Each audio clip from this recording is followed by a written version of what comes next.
আজকে ছাদ বাগানে খুবই সকালে চলে এলাম, আর আজকে ভাবছি আপনাদের কাছে একটা গুরুত্বপূর্ণ ভিডিও শেয়ার করব।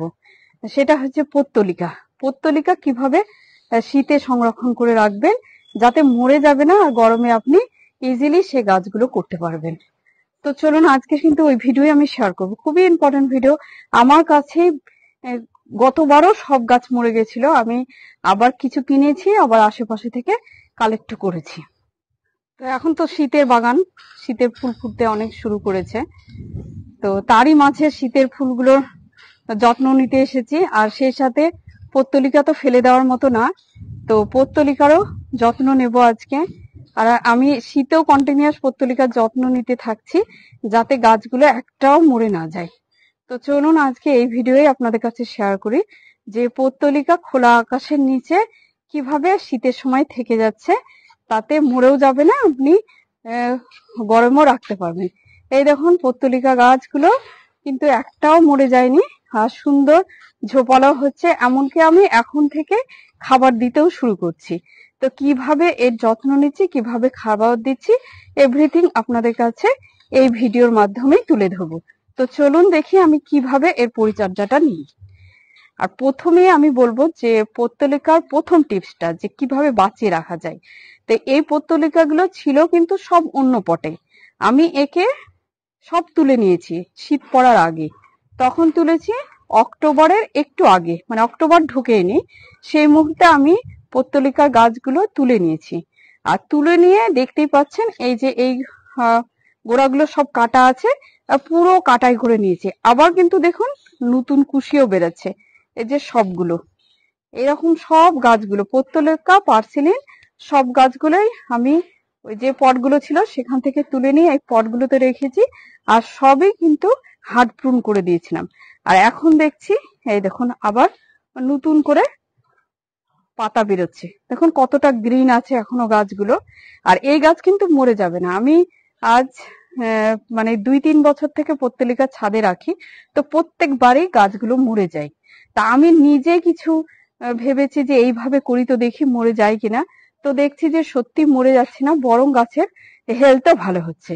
তো প্রথম টিপস তো দিলাম যে গাছগুলো ঠিক টাইমে আপনাকে তুলে নিতে হবে, আর তুলে নিয়ে হার্ড ফোম করে দিতে হবে। আর দ্বিতীয় কথা বলবো যে শীতের সময় কি হয় যে কুয়াশা পড়ে গাছগুলোতে, আর মেনলি এই গাছে কিন্তু কুয়াশা পড়লেই গাছগুলো মরে যায়।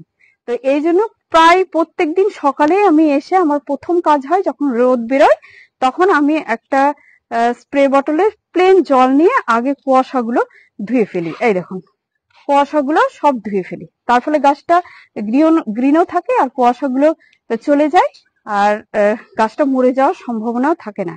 আর সপ্তাহে একদিন করে শ্যাম্পু জল দিয়ে ধুয়ে দিই, আর নিম অয়েলটা ব্যবহার করি। তার ফলে কিন্তু গাছগুলো এই রকমই অবস্থায় আছে। আর তৃতীয় নম্বর পয়েন্ট বলবো যে এই যে পত্তলিকার গাছগুলো আপনার মানে আমরা কি করি শেডের তলায় রেখে দিই, রেখে দেওয়ার পরে কি হয় এগুলো নিয়ে কোনো কেয়ার করি না।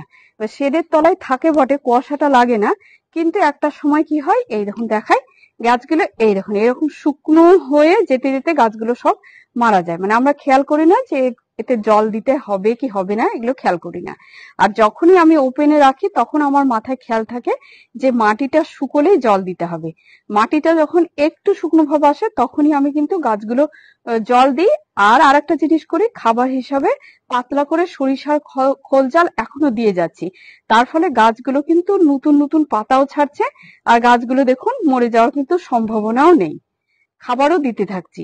আর যখন এই গাছগুলোকে তুলে এবার গরমের জন্য পট করব তখন দেখবেন এই যে মরে যাওয়ার পরে গাছগুলো বেরোয় ঠিকই, কিন্তু বেরোতে বেরোতে অনেক দেরি হয়ে যায়। আর আমি যদি শীতে এইভাবে যত্ন নিয়ে থাকি তাহলে এই গাছটা কি বলেন তো শীতেই ঝাঁকড়া হতে শুরু করবে।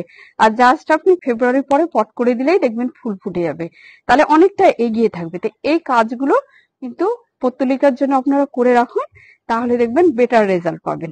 আর আরেকটা কথা বলবো যে পত্তলিকা গাছে সবসময় সাদা মাছির আক্রমণ হয়, কিন্তু দেখবেন সাদা মাছি ডালে ডালে হয়, তারপরে গাছগুলো পুরো মরে যায়, গাছগুলো আর বাঁচানো যায় না। এটা কিন্তু শীতকালে আক্রমণটা হয়। তা আমার গাছগুলো দেখুন একেবারে ফ্রেশ, কোনো রকম সাদা মাছি নেই, কোনো গাছগুলোতেই নেই। কারণ এই কারণেই নেই যে আমি এই যে কুয়াশাগুলো ধুয়ে দিই, কুয়াশা যখন গাছে লেগে থাকবে অনেক ধরনের ডাস্ট পার্টিকেল থাকে, তার ফলে সেখান থেকে এই গাছগুলোতে পোকার আক্রমণ হয়, জাব পোকা, সাদামাছি এগুলোর আক্রমণ হয়। আর যখনই জাব পোকা বা সাদামাছির আক্রমণ হবে তখনই দেখবেন এই গাছগুলো পুরোপুরি শুকিয়ে যাচ্ছে, নষ্ট হয়ে যাচ্ছে। তো এই কয়েকটা বেসিক পয়েন্ট যেগুলো যদি আমরা খেয়াল রাখি তাহলে কিন্তু পত্তলিকা গাছ মরে যাবে না। আর আরেকটা জিনিস আপনাদেরকে বলবো যে পত্তলিকা আমি হয়তো 4-5টা কালার নিয়ে এসে রেখেছি, কিন্তু মৌমাছিতে এত পরিমাণে পলিনেট করে যে অনেকগুলো কালার তৈরি হয়ে যায়। তো সেই বীজগুলো পড়ে পড়ে যখন ছোট ছোট গাছ বেরোয়, তো সেগুলোও যদি আমরা তুলে তুলে রেখে দিই একটা পটে, তাহলে আমি কিন্তু গরমকালে আরো কিছু কালার পেয়ে যাব। আর আমি নিজেও পলিনেট করে করে সে বীজ ছড়িয়ে ছড়িয়ে আরো অনেক ধরনের কালার পেয়েছি। চলুন দেখাই। এই দেখুন, এগুলো যেমন গাছের বিভিন্ন গাছের তলায় তলায় হয়েছিল এই পার্সেলিনের গাছগুলো। পার্সেলিন পত্তলিকা এরকম হতেই থাকে। তো সেগুলো আমি তুলে তুলে কালেক্ট করে এই দেখুন এইরকম পটে রেখে দিয়েছি। আবার যখন গরম পড়বে তুলে দেবো। আমি আশা করছি এগুলো একটু ডিফারেন্ট কালার হবে। আর একটা জায়গাতেও আমি তুলে রেখেছি ছোট ছোট, চলুন ওগুলোতে দেখাই। আর দেখুন এই দেখুন গাছগুলো আজকেও আমি পরিষ্কার করে ধুয়ে দিলাম যাতে কুয়াশাটা না থাকে। একটু রোদ বেরিয়েছে বুঝতেই পারছেন, আর রোদ বেরোলে কুয়াশাগুলো আপনাকে ধুয়ে দিতে হবে, তাহলে গাছের হেলথ একেবারেই নষ্ট হবে না। আবার দেখুন আমার শীতেও কিন্তু ফুল ফুটতেই থাকছে, পত্তলিকাও ফুটছে 2-1টা, আর পার্সেলিন গুলো তো শীতকালেও ফোটে। এই দেখুন এই একটা ছোট্ট গ্রো ব্যাগের মধ্যে আমি কতগুলো পার্সেলিনের চারা তুলে রেখেছি। এগুলো সব আমার বিভিন্ন পটের মধ্যে হয়েছিল, সেখান থেকে একটা একটা করে তুলে অনেকগুলো গাছ কালেক্ট করে রেখেছি।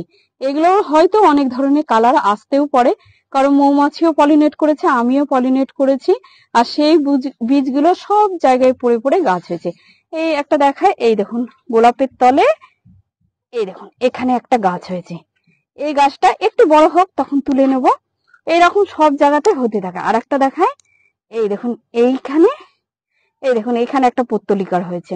এগুলো না একটু আলাদা আলাদা কালার হতে পারে, এই জন্য এগুলোকে মেরে ফেলবো না, এগুলোকে তুলে নেবো। তো এইভাবে আমি নতুন কালারফুল পত্তলিকা বা পার্সেলিন গাছ পেয়েও যাচ্ছি, আর তার সাথে কিভাবে সংরক্ষণ করে রাখতে হয় সবগুলো টিপসই আপনাদের দিয়ে দিলাম। আপনাদের যাদের পত্তলিকা বা পার্সেলিন ছাদে আছে, জাস্ট এইভাবে আপনারা পট করে রাখুন। আর আমি যে কটা পয়েন্ট বললাম সেই পয়েন্টের উপরে আপনারা যত্ন নিয়ে রাখুন, দেখবেন যে খুবই সুন্দর আপনার পত্তলিকাগুলো একটাও মরছে না এবং থেকেও যাচ্ছে, হেলথও ভালো হচ্ছে।